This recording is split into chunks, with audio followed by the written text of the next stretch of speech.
ما اولا از آمدن مهمان معزز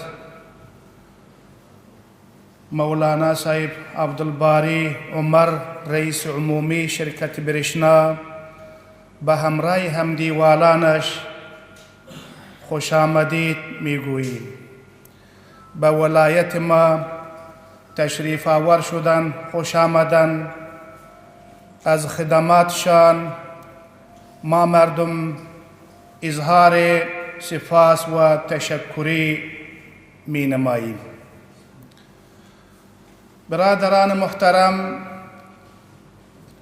خدمت به مسلمان ثواب عظیم دارد.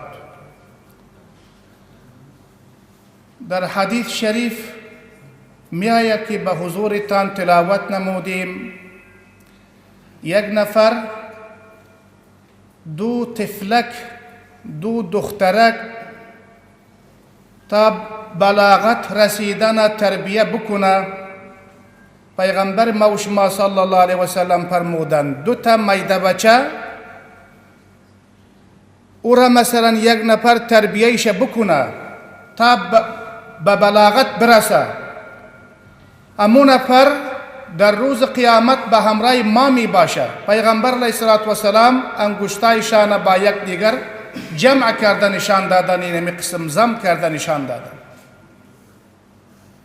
این از برکت خدمت همی صغیر است.